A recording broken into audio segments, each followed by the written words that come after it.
ஆராய்ச்சி செய்து இந்த உலகத்துல இந்த பிரபஞ்சத்திலிருந்து எடுத்த கர்மவினை தீர்க்கக்கூடிய மூல மந்திரம். நீங்க கோவில்ல போய் விளக்கேத்துறதா இருந்தா இந்த மந்திரத்தை ஒரு முறை சொல்லுங்க. முற்பிறவியில செய்த பாவங்கள் எப்பிறவிக்கும் தொடராமல் இருக்க, இப்பிறவியிலேயே என் தந்தை வழியில் வந்த கர்மாவனை, என் தாய் வழியில் வந்த கர்மாவனைகள், என் தாயுடைய கர்ப்பத்திலிருந்து நான் இந்த பூமிக்கு கொண்டு வந்த கர்மாவனைகளும் இன்றோடு நிவர்த்தியாகட்டுன்னு 5 தீபம் விளக்கேத்தி சாமிக்கு தேங்காய் வளம் பூ மாலை கல்கண்டு வாங்கி அர்ச்சனை பண்ணி உங்க ஜாதகத்தை கொண்டு போய் சாமி பாதத்துல வச்சு இன்னையோட எனக்கு எல்லாம் நல்லது நடக்கும்னு மனசார கும்பிட்டு வாங்க. வாழ்க்கையில அசுர வளர்ச்சிக்கு வந்து. அனைவருக்கும் வணக்கம். பாரம்பரிய திருவள்ளுவர் குல வம்சம், பிரசன்ன ஜோதிடர் சுப மாரிமுத்து, திருப்பூர்லேருந்து இந்த பதிவு உங்களுக்காக. அனுச நட்சத்திரத்தை பற்றி இன்றைக்கி ரொம்ப அற்புதமாக கேட்டிருக்கீங்க. இந்த அனுச நட்சத்திரம் வாழ்க்கையில் பார்த்தீங்கன்னா 17வது நட்சத்திரம் இல்லைங்களாங்கம்மா. 17வது நட்சத்திரம் அனுசம். இந்த அனுச நட்சத்திரத்தில் யார் ஒருத்தர் பிறந்தாலும் விருச்சிக ராசியில் தான் அவர் பிறப்பாருங்க. இந்த விருச்சிக ராசியில் அனுச நட்சத்திரக்கார் பிறந்தா, அனுச நட்சத்திரனாலே உயிர் காப்பாற்றக்கூடிய நட்சத்திரம், உயிர் புதுப்பித்த நட்சத்திரம். அப்படின்னு என்ன அப்படின்னா, உயிர் புதுப்பித்த நட்சத்திரம் அப்படின்னா அனுச நட்சத்திரம் உயிரை காப்பாற்றுங்களா. ஏதாவது ஒருத்தர் போகிற வழியில் திடீர்னு ஒருத்தர் கிருகிருன்னு விழுந்துட்டாலோ, ஒரு ஹார்ட் அட்டாக் வந்துட்டாலோ, அனுச நட்சத்திரக்கார பக்கத்துலேருந்து அது உயிர் போகாதுங்க. அதை உயிர் காப்பாற்றக்கூடிய நட்சத்திரம். இந்த எங்கே போனாலும் இவங்களுடைய எண்ணமெல்லாம் பாருங்கள், எங்கே போனாலும் நல்லது செஞ்சு வச்சுக்கிட்டே வருவாங்க. இந்த உலகத்தில் அனுச நட்சத்திரக்காரன் எங்கே கூட்டிகிட்டு போனாலும் உயிருக்கு கேரண்டி உண்டு. ஏன்னா உயிருக்கு கேரண்டி உண்டு. உயிர் காப்பாற்றக்கூடிய நட்சத்திரம் அனுசம். உங்களுக்கு ஒன்று தெரியுங்களா? இந்த ராமேஸ்வரம் திருச்செந்தூர் சைடு போனீங்கன்னா பனைமரங்கள் நிறைய இருக்கும், பார்த்துருக்கீங்களா? முன்னோர்கள் எல்லாம் எவ்வளோ அறிவாளிங்கிறது இந்த விஷயத்தில் நீங்கள் தெரிஞ்சுக்கோங்க. எல்லாரும் தென்னை மரம் தானே வச்சா தேங்காய் காய்க்கும். அவங்க ஏன் கடலோர பகுதியில் பனை மரத்தை விதைச்சிருக்காங்க அப்படின்னா, இந்த அனுச நட்சத்திரம் என்பது பனைமரம். அனுசம்னா பனைமரம், அனுசம்னா கொடைங்க. யாராவது கொடை பிடிச்சா அவங்க குடும்பத்தில் அனுசம் இருக்கு. யாராவது கொடை பிடிக்கிறாங்க இல்லைங்களா, அந்த கொடை அந்த காலத்தில் கொடை பிடிப்பாங்க. அந்த வயசானவர் பாருங்க, ஒரு 70 வயசான அந்த கொடையை தைச்சிட்டு இருப்பாரு, அப்படியே கொடை தைச்சிட்டு இருப்பாரு. அவங்கெல்லாம் பார்த்தீங்கன்னா அனுசம்னா கொடை. இந்த அனுசம்னா கொடைங்கிறது எதை வச்சு சொல்கிறேன் அப்படின்னா, கடைசி வரைக்குமே நிழல் படாமல் அளவான வெயிலில் கொடை பிடிச்சிட்டு போய் நீண்ட காலம் வாழ்ந்துருக்காங்க. இந்த கொடைக்கு அவ்வளோ பவர் இருக்குதுங்க. இதே மாதிரி இந்த பனைமரம் பாருங்கள், கொடை மாதிரியே இருக்கும், பார்த்துருக்கீங்களா? அதனால தான் அனுசம் பனைமரமாக அந்த காலத்தில் சேகரிச்சிருக்காங்க. நேர் மரம் இருக்குங்க, அப்படியே சுற்றி வர ஒரு வட்டம் இருக்கும், அப்படியே கொடை மாதிரியே இருக்குது. அதனால தான் அனுசம் பனைமரம். இந்த பனை 1000 பறவை 1000. எப்படிங்கம்மா? பறவையை கொல்லாமல் இருந்தால் அது பல்லாயிரம் வருஷம் வாழுமா. இந்த பனைமரத்தை அறுக்காமல் இருந்தால் அது 1000 வருஷம் உயிரோடு இருக்குங்களா. அதனால தான் தண்ணியே இல்லை, பனைமரம் எப்படி வருங்க? இந்த தண்ணியில் பூரா சேகரித்து வச்சு இந்த பனைமரம் வேணுங்கிறப்ப தண்ணி இல்லாதப்போ குடிச்சுக்கிட்டே அந்த பனைமரம் இருக்குங்களா. யாராவது பாருங்கள், வனாந்திர காட்டுக்குள்ளே பனைமரத்துக்கு தண்ணி ஊற்றுறாங்களா? தென்னை மரத்துக்கு தினமும் தண்ணி விடுறாங்க. ஒரு நாள் இல்லாட்டி ஒரு நாள் வேறு அழுகி போயின்னா அடுத்த நாள் தண்ணி விடுறாங்க. பனைமரத்துக்கு யாரு கொண்டு போய் தண்ணி ஊற்றிருக்காங்க? அப்போ தண்ணி அந்த காலத்தில் எப்பெல்லாம் ஈரம் இருக்குதோ அப்போ அதை எல்லாமே சேகரித்து ஒரு கிட்டத்தட்ட ஒரு 100 அடி மீட்டருக்கு தண்ணி சேகரித்து உள்ளே வச்சுக்கிங்களா. அந்த வேரோட சக்தி, அந்த வேரில் எப்பெல்லாம் தண்ணி இல்லையோ அப்போ தண்ணி பூரா எடுத்துக்கிட்டு போய், அதனால தான் அவ்வளோ பசுமை, மேலே நொங்கு வருது, பதினி வருது, தெளிவு வருது, எல்லாம் வருதுங்க. அதுக்கு எந்த தண்ணியுமே யாரும் கொடுக்காம பனைமரம் வருதுன்னா அதுக்கு தானாக உயிர்ப்பித்த நட்சத்திரம் தானே. கண்டிப்பாக. அப்போ அனுசம் உயிர்ப்பித்த நட்சத்திரம்.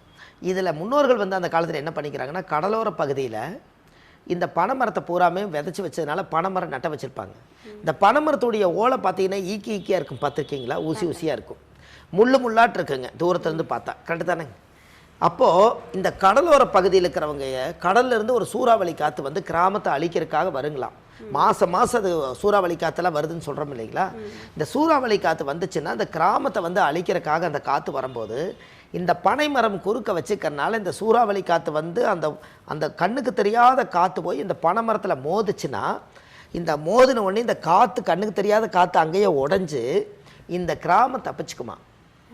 அதுக்காக அந்த காலத்தில் முன்னோர்கள் வேலி போட்டால் காற்றுக்கு பத்தாதுன்னு பனை மரத்தை நட்ட வச்சுருக்காங்க.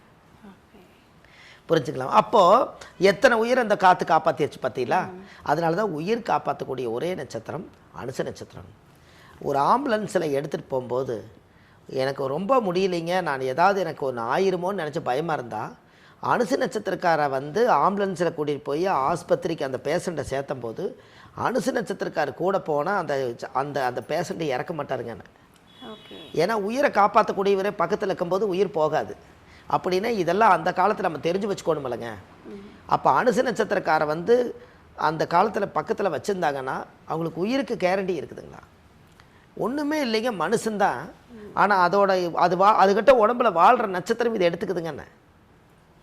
எப்படிங்கம்மா? இப்போது ஒரு தலையில் பூ வைக்கிறீங்க, இந்த பூவோட வாசம் உங்களுக்கு மட்டும் இருக்குதுங்களா, எங்களுக்கு வாசம் அடிக்குமா? சுற்றி உள்ளவங்களுக்கும் வருமில்ல? வரும். அதே மாதிரி தான் அந்த நட்சத்திரம் அவங்களோட வாழுது, எல்லாத்தையும் பார்க்குமா? ஓகே, புரியுதுங்களாம்மா? அதே போல தான் அப்போ அவர் உயிர்ப்பித்த நட்சத்திரம் அதுதான். அப்போ இந்த அனுச நட்சத்திரங்கிறது அதனுடைய பவர். அப்போ அந்த அனுச நட்சத்திரக்காருக்கு வந்து பாருங்கள், நீங்கள் 17வது நட்சத்திரம் சொல்லிட்டீங்க. இந்த இடத்துல ஜோசியத்தை உள்ளே கொண்டு வரலாம். 17 கூட்டினீங்கன்னா எவ்வளோ வரும்? 17 கூட்டினீங்கன்னா 7 1 32 இல்லை, 17 வந்து 7 1 8 தானே. 17 கூட்டுறீங்க, 1 7 8 அவ்வளோதானே. மேசத்துலேருந்து எண்ணி பாருங்கள், மேச ரிஷபம் மிதுனம் கடக சிம்மம் கன்னி துலா விருச்சிகம் எவ்வளோங்க? 8. அப்போ காலச்சக்கரத்துக்கு 8 விருச்சிக ராசி, இது 8வது ராசி, இதுவும் 17வது நட்சத்திரம் 8. எப்படி கரெக்டாக வச்சுருக்காங்க? 8ங்கிறது ஆயுள் ஸ்தானம், அதனால் ஆயுள் விருத்தி ஏற்படுது. எல்லாமே ஒன்றுக்கொன்று. அந்த காலத்தில் முன்னோர்கள் ஜோசியத்தை விஞ்ஞானமாக தான் உள்ளே புதைச்சி வச்சுருக்காங்கன்னு. அதை எடுக்க தெரிஞ்சால் புத்திசாலி, அவ்வளோதாங்க. ஜோதிடத்தில் பல ரகசியங்கள் இருக்குது. நாம் 120 வருஷம் வாழ்கிறாங்கிறோம், ஆனால் ஆராய்ச்சி ஒரு 20 வருஷம் 30 வருஷம் 40 வருஷம் பண்ண முடியும். அதுக்குள்ளே என்ன இந்த ஜோதிடத்தில் சுவையாக இருக்குதுன்னு ரசித்து சுவைச்சு சாப்பிட்டு மென்று முழுங்கிட்டு நம்ம இந்த உலகத்தை விட்டு போயிட்டு அடுத்த தலைமுறை ஜோசியத்தை தூக்கிட்டு ஓடிட்டு இருக்கோம். யாரும் வந்து ஜோசியத்தை வந்து மொத்தம் விலைக்கு வாங்க முடியாது. நம்ம ஆயுசு இருக்க வரைக்கும் கண்ணு இருக்க வரைக்கும் படிக்கலாங்க, பல்லு இருக்க வரைக்கும் கரும்பு திங்கலாங்கிற மாதிரி. எப்படி? பல்லு இருக்க வரைக்கும் கரும்பு திங்க. பல்லு இல்லைன்னா கரும்பு எப்படி சாப்பிடுவீங்க சொல்லுங்க? முடியாது. சரி, எலும்பு எப்படி கடிப்பீங்க? அந்த காலத்தில் சொல்லுவாங்க, பல்லு இருக்கும் போதே சாப்பிட்டுக்கா. அப்போ பல்லு இருக்கிற காலத்து வரைக்கும் தானுங்க. அதை பல்லு போனால் சொல்லே போச்சா. எப்படிங்கம்மா? ஒருத்தர் சாபம் கொடுக்குறாருன்னு வைங்க, அவர் வாயை திறக்க சொல்லி 16 32 பல்லு இல்லாமல் அந்த வாய் வந்து எந்த பல்லுமே இல்லைன்னா அதுக்கு பேர் பொக்க வாயின்னு சொல்லுவாங்க. அந்த பொக்க வாயின்னு சொல்கிறது எதுக்குன்னா ஒன்றுமே இல்லை அப்படின்னு. அவங்க போய் சாபம் கொடுத்தா பழிக்காதான். ஏன்? பல்லு போனால் சொல்லு போச்சு. அப்போ பல்லு இருக்கும்போது எல்லாமே. அதனால தான் 32 வயசுக்கு மேலே நீ நல்லா இருப்பேன்னு அந்த காலத்தில் பொதுவாக சொன்னது காரணமே, மேலே 16 பல்லு கீழே 16 பல்லு, இந்த 2 பல்லு 32. இந்த 16ங்கிறது பாலா, 32ங்கிறது குமாரா. அதுக்கு மேலே தான் மெச்சூரிட்டியே வளருமா. அப்போ நீ 32 வயசு கிடக்கிறதுக்கு ஒரு பல்லுக்கு ஒரு வருஷம் தாண்டணுங்க.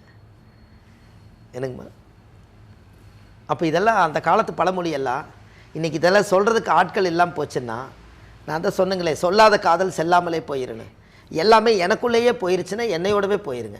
எங்கிட்ட இருக்கிற விஷயத்தை உலகத்துக்கு கொடுத்துட்டு போனோம்னா எனக்கு அப்புறம் இதை தாங்கி பிடிக்கிறதுக்கு அடுத்த ஜோசியர் பிறப்பாங்கல்ல. அப்போ அதுதாங்க தலைமுறை. அதனால தான் நம்ம இந்த ஜோதிட புக் எழுதியிருக்கிறோமா இல்லைங்களா? இந்த ஜோதிட புக்கில் என்ன கொடுத்துக்கிறோம் பாருங்க, வாழ்வது ஒரு முறை வாழ்த்தட்டும் தலைமுறை. இது ஆதிகால பரிகாரங்கள்னு 1736 பரிகாரம் கொண்ட புத்தகம். இதில் எழுதிக்கிறனா இல்லைங்களா? வாழ்வது ஒரு முறை வாழ்த்தட்டும் தலைமுறை. இது என்னுடைய பிறந்த டைட்டிலுங்க. வாழ்க்கையில் ஒரு முறை தான் நம்ம வாழ போகிறோம். தலைமுறையாக நம்ம இருக்கும் காலம் வரைக்கும் இருந்துட்டு போகலாங்க. அதுக்கப்புறம் இந்த புத்தகம் வாழுமா வாழாதாங்க? கண்டிப்பாக வாழும். அப்போது அந்த காலத்தில் இதெல்லாம் நம்ம ஒரு உதாரணம் தான் நம்ம பண்ணி வச்சுருக்கோம். கண்டிப்பாக. அப்போ இந்த அனுச நட்சத்திரத்தில் யாராவது ஒருத்தர் பிறந்தால் சனி மகா திசையில் தான் பிறப்பாங்க. அப்போ இந்த சனி திசையில் தான் அவங்க பிறப்பாங்க. அந்த சனி வந்து 19 வருஷம். அப்போ 19 வருஷத்தில் 9 வருஷம் 9.5 வருஷம் இருப்பு இருக்கும். அதுக்கடுத்து புதன் திசை 17 வருஷம், 17 ஒரு 9 26 27 வயசு. அப்போ அவர் வந்து படிப்பு காலத்தில் எல்லாம் முடிச்சு இந்த புதன் முடிச்சு கேது திசை வருங்க. 27 ஒரு 7 34. இவருக்கு புதன் திசையும் கேது திசையும் தான் கல்யாணம் பண்ணி வைக்கும். இப்போவே நீங்கள் ஜாதகத்தை எடுத்து பாருங்கள், எந்த திசையில் கல்யாணம் பண்ணிங்கன்னு உங்களுக்கு இப்போவே தெரியும். இதெல்லாம் தான் ஒரு மிராக்கலுங்க, மெமரிக்குள்ளேயே வச்சுக்கிறோம் இல்லையாங்க. எந்த திசையில் அவர் கல்யாணம் பண்ணியிருப்பாருன்னு, இந்த நட்சத்திரம் பிறந்த இந்த திசையில் அவர் கல்யாணம் பண்ணுவார்னு சொல்லிடும். அப்போ புதன் திசை கே திசையில் பெரும்பாலும் 70% கல்யாணம் பண்ணியிருப்பாங்க. இந்த கே திசை முடிஞ்சு சுக்கர திசை 20 வருஷங்க. அப்போ இவருக்கு வந்து சனி 19 வருஷத்தில் 9 வருஷம் இருப்பு, புதன் ஒரு 17 9 17 9 26 27 வயசுக்கு மேலே குரு, அதாவது வந்து எப்படி வருது உங்களுக்கு சனி புதன் அடுத்து கேது ஒரு 7 வருஷங்க 36, அதுக்கடுத்து ஒரு 6 36 42. அப்போ இப்படி வச்சு பார்க்கும்போது கரெக்டாக எது வருது, பிறக்கும்போது சனி திசை முடிஞ்சு புதன் திசை முடிஞ்சு கேது திசை முடிஞ்சு சுக்கர திசை வரும்போது சுக்கர திசை சூரிய திசை சந்திர திசையில் தான் ரிட்டையர்டுங்க. ஓகே, சந்திர திசை ரிட்டையர்டு. அப்போ சனி திசை 9 வருஷம் தான் இருப்பு இருக்குது. புதன் திசை ஒரு 17 9 26. அதுக்கப்புறம் புதன் முடிஞ்சு கேது திசை வந்துடுவார். கேது வந்து 17 9 26, ஒரு கேது ஒரு 7. கேது ஒரு 7 வருஷம் வரும்போது 26 ஒரு 7 28 29 30 31 32 33 வயசுக்கும் போது இவங்களுக்கு கல்யாணம். புதன் திசை கேது திசை கல்யாணம் பண்ணி வச்சிரும். இந்த 33 வயசுக்கு மேலே சுக்கர திசை 53 வயசுங்க. 53 வயசுக்கு அப்புறம் சூரியன் திசை 6 வருஷங்க. 53 ஒரு 6 61 வயசு. இந்த சூரியன் திசை ரிட்டையர்ட் ஆகிறாருங்கன்னு சொல்கிறேன். இந்த கணக்கு நீங்கள் மனசுக்குள்ளேயே கொண்டு வரணும். இந்த பேனாவை எடுத்து கணக்கு போட்டாங்க கூட கொஞ்சம் தடுமாறதுக்கு வாய்ப்பு இருக்குது. இந்த மெமரிக்குள்ளேயே வச்சுட்டு நீங்கள் சொல்லணுமல்ல. அப்போ இது காரணம் என்னென்னா, அப்போ வந்து அனுச நட்சத்திரத்தில் பிறந்தவர் சனி திசையில் பிறப்பார், அது குழந்தை. புதன் திசையில் பிறப்பார், அறிவு. கேது திசையில் பிறப்பார், ஞானம். சுக்கர திசையில் பிறப்பார், செல்வம். சூரியன் திசையில் பிறப்பார், ரிட்டையர்டு. எப்படிங்க 60 வயசுங்கும் போது அவருக்கு சூரியன் திசை ஒரு கணக்கு போட்டு பார்த்தீங்கன்னா, மிஞ்சி கொஞ்சம் முன்ன பின்ன வருஷங்களில் வந்து மகாதிசை இருப்பு கம்மியாக இருந்து எச்சு கம்மி இருந்தால் ஒருவேளை சந்திர திசையோடு அவருக்கு ரிட்டையர்ட் ஆயிடுவார். அப்போ இவருக்கு வந்து ஜாதகத்தில் பார்த்தீங்கன்னா அனுச நட்சத்திரம் உயிரை காப்பாற்றக்கூடிய நட்சத்திரம். என்றைக்குமே அனுச நட்சத்திரக்காரை பார்த்தீங்கன்னா அவங்கள வந்து பகைச்சிக்காதீங்க. அனுசம் வந்து உயிரை காப்பாற்றக்கூடிய நட்சத்திரம். கடவுளே மனித ரூபத்தில் தூதர்கள் இருக்குன்னு சொல்லி அந்த காலத்தில் தெய்வ அனுகிரகமாக பிறந்த நட்சத்திரம் தான் அனுசம். அவருக்கு இல்லாத விட அனுசத்துக்கு மட்டும் கொஞ்சம் ஆயுசு ஜாஸ்திங்க. ஏன்னா பனைமரத்துக்கு ஆயுசு ஜாஸ்தி இல்லையா, 1000 வருஷம் சொன்னோம். அப்போ அந்த நட்சத்திரத்துக்கு வயசும் வலிமையும் அதிகம் இல்லைங்களா, நீண்ட காலம் வாழுவார். அதனால தான் அந்த காலத்தில் கொடை வச்சுருப்பாங்க. கேரளாவிலையெல்லாம் பார்த்தீங்கன்னா கொடை பிடிச்சிட்டு போவாங்க. ஏன்னா அவங்களுக்கு மழை வரும்னு கொடை பிடிப்பாங்கன்னு நினைப்பாங்க. அவங்க அனுசத்தை இயக்குறாங்களா இல்லையா, ஆயில் பழத்தை கூட்டுறக்காக இந்த தோல் சுருங்காமல் இருக்கிறதுக்கு கொடை பிடிச்சிக்கிறாங்க. எங்கே போனாலும் கொடையை பிடிச்சிக்கிறாங்க. அப்போது நிழல் கூட வரும்போது இந்த கொடை அனுசமும் கூட வருதில்லைங்கன்னு. அப்போ நீண்ட காலம் கொடையை கையில் வச்சுருப்பாங்க அந்த காலத்தில். அனுச நட்சத்திரக்கார வீட்டில் ஒரு கொடை ஒன்று தொங்க விட்டுட்டிங்கனாலே அனுசை இயங்கிட்டு இருக்க வரைக்கும் அவருக்கு ஆயுசுக்கு எந்த பங்கும் வராது. ஒரு அந்த காலத்தில் கருப்பு கொடையை கட்டி, அந்த காலத்தில் கருப்பு கொடை தான் வச்சுருப்பாங்க. இப்படி ஒரு வளைஞ்சு ஒரு கொடை வச்சுருப்பாங்க. அப்புறம் இந்த ஷூட்டிங்கெல்லாம் எடுக்க போனோம்னா அந்த சீரியலில் நடிக்கிறவங்க சினிமாவில் நடிக்கிறவங்களுக்கெல்லாம் கொடை எப்பவுமே பிடிப்பாங்க. அவங்களுக்கெல்லாம் அந்த கொடை பிடிக்க வரைக்கும் அவங்களுக்கு ஆயில் பழத்துக்கு கெட்டி. நம்ம நினச்சிக்கோ நிழலுக்குன்னு சொல்லுவாங்க, ஆனால் அது எது இயங்குதுங்க, அனுசம் வந்து கொடையாக இயங்குது. அது நம்மளுக்கு தெரியணும் இல்லைங்களா. அவங்க வந்து சினிஃபீல்டில் நடிக்கும் போது அவங்க கஷ்டப்பட்டு நடிச்சுட்டு வந்துட்டு கொஞ்சம் நிழலை நினைக்குவாங்க. இந்த நிழலுக்காக அவங்க இந்த கொடை இயக்குறாங்க. ஆனால் அது இயங்குறது என்னென்னா உனக்கு ஆயில் விருத்தி ஏற்படுத்தி கொடுங்க, அது இயங்குது. அப்போ உயிரற்ற பொருளும் உயிருள்ள பொருளும் சமாதானம் படுத்துத்தானே ஒரு சீரியல் நடிக்கிறாங்க. இப்போ இதெல்லாம் எப்படி வருதுன்னு கேட்டிங்கன்னா அனுசந்தா அதனுடைய தாற்பயம். அதனால் கண்டிப்பாக இந்த அனுச நட்சத்திரக்காருக்கு நான் ஒரு கோயில் கொடுக்குறேங்க. அந்த கோயிலுக்கு போயிட்டு வந்தாங்கன்னா அவங்க வாழ்க்கையில் மிகப்பெரிய அசுர வளர்ச்சி வரும்னு சொல்லி உங்களுடைய வாழ்க்கையில் ஒரு பெரிய மாற்றத்தை உருவாக்குவார். அனுச நட்சத்திரம் என்றைக்கும் ஆயில் விருத்தி ஏற்படுத்தக்கூடிய நட்சத்திரம். அதனால் அவங்க வாழ்க்கையில் இந்த 60 வயசுக்குள்ளே வேக்கானமாக பொழைச்சிட்டாங்கன்னா அவங்க ரிட்டையர்ட் ஆகும்போது நிம்மதியான வாழ்க்கையில் சொல்லுது. யாருமே அதாவது வந்து இருக்கிறதுலே மிகப்பெரிய புண்ணியம் அப்படின்னாலே வந்து அடுத்தவங்களோட உயிரை காப்பாற்றுறது தான். ஸோ அப்படி ஒரு நட்சத்திரத்தை பற்றி அருமையான ஒரு விளக்கத்தை கொடுத்துருக்கீங்க. சரிம்மா, தொடர்ந்து ஒரு நட்சத்திரத்தை பார்க்கலாம். தொடர்ந்து நன்றி ஐயா. ரொம்ப நன்றிங்கம்மா. ஐயா, இப்போ நம்ம அனுஷ நட்சத்திரத்தை பற்றி பார்த்தோம். ஸோ அதில் நிறைய பலன்கள் கொடுத்தீங்க. சரி, நீங்கள் அப்போ பேசும்போதே சொன்னீங்க உங்களுக்கு ஒரு கோவில் வச்சுருக்கேன், ரகசியமான கோவில், போயிட்டு மட்டும் வாங்க வாழ்க்கை மாறிடும்னு சொன்னீங்க. சரி, ஸோ இந்த அனுஷ நட்சத்திரம் எந்த கோவிலில் போய் வழிபட்டுட்டு வரணும்? கண்டிப்பாங்கம்மா. அனுச நட்சத்திரம் ரொம்ப உயிர் புதுப்பித்த நட்சத்திரம்னு சொன்னேன் இல்லைங்களா. அதாவது இழந்ததெல்லாம் மீட்டெடுக்கக்கூடியது அனுச நட்சத்திரம். இந்த அனுச நட்சத்திரம்ங்கிறது ஒரு பெரிய ஒரு ஊர் இல்லைங்களா. அதனால் இந்த அனுச நட்சத்திரத்தில் ஒரு பயங்கரமான ஒரு பவர். இந்த நட்சத்திரத்துக்குன்னே ஒரு ரகசிய கோயில் ஒன்று இருக்குது. இந்த கோவில் சாதாரண கோவில் இல்லைங்க. இந்த கோயிலுக்கு அவங்க போயிட்டு வந்தோடனே மாற்றம் தெரியும். ஆமாம், இது என்னென்னு கேட்டிங்கன்னா மயிலாடுதுறை பக்கத்தில் திருநின்ற ஊருங்கிற ஊருக்கு பக்கத்தில், மயிலாடுதுறை வழி திருநின்ற ஊருங்கிற பக்கத்துலேயே மகாலட்சுமிபுரீஸ்வரர், அந்த மகாலட்சுமிபுரீஸ்வரர் கோவில் கூகுளில் நீங்கள் சர்ச் பண்ணிங்கன்னா அந்த கோயில் லொக்கேஷன் நம்மளுக்கு கிடைக்கும். நீங்கள் அந்த கோயிலில் போய் சாமிக்கு தேங்காய் பழம் பூ மாலை கல்கண்டு வாங்கி அர்ச்சனை பண்ணி நீங்கள் அந்த கோவிலில் போய் சாமி கும்பிட்டு வந்தாச்சுன்னா அன்னையோட உங்கள் ஜாதகத்தில் ஜென்ம நட்சத்திர தோஷை நிவர்த்தி ஆகி உங்கள் வாழ்க்கை ஒரு அசுர வளர்ச்சிக்கு வருங்க. கண்டிப்பாக இது நல்லதே நடக்கும். இதை செய்யுங்க, மிகப்பெரிய மாற்றங்க. ஓகே, நன்றி. சூப்பர், நன்றி.